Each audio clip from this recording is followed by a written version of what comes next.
Hi folks, it's Greg Newton, Acting Commissioner of the New South Wales State Emergency Service. Just want to give people a bit of an update on the weather over the next few days and the sorts of things you can do to keep yourself safe in the cold, wet and snowy conditions we're likely to see in that time. I've got Simon Lewis here from the Bureau who will be able to give us an update on what that weather's going to hold for us. Thanks Greg, good afternoon everyone. So basically what we've got is the first significant cold front of the year approaching New South Wales at the moment.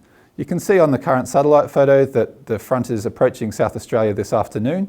We're expecting that to sweep through New South Wales during Friday, bringing quite cold temperatures and fairly gusty winds. There's a band of rain that will move through associated with that front, and we're expecting that to progressively turn to snow at a number of areas on the New South Wales ranges as we progress through Friday.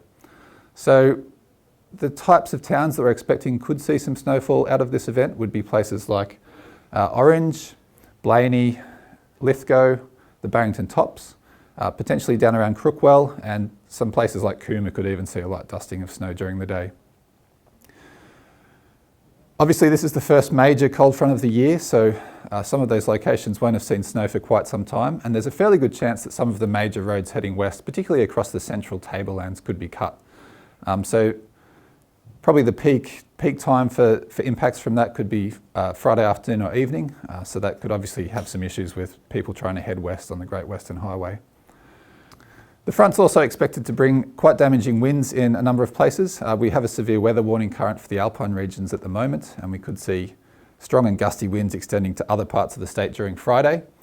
And the front will also bring further rainfall that could have an effect on some of the western river catchments that are currently in flood.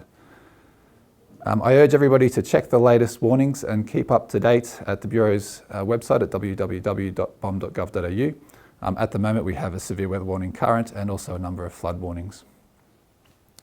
Thanks Simon. Well folks, now that we know the weather's coming, we need to consider what we can do to make ourselves safer while we're out there over the next few days.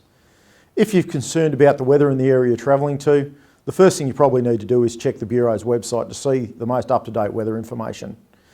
The Roads and Maritime Services website and the live traffic websites both give you good up-to-date information on the conditions of roads, but we know that with these type of weather events, many of the roads in the more elevated parts of the state are likely to be affected by snow and ice, making those travelling conditions more hazardous.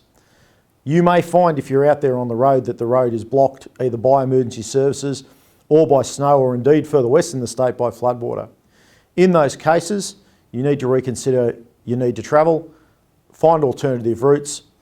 Where it's blocked by emergency services, there may be SES or other emergency service personnel there to assist you. But at the end of the day, you need to make good decisions about not driving into floodwater or not driving into snow and ice affected areas that put you at risk, put your family at risk, and at the end of the day also put emergency services at risk if they've got to come and assist you as a result of a motor vehicle accident. While this weather goes through over the next few days and people are out there on the roads, please take care, keep yourself safe, keep your family safe and enjoy your weekend.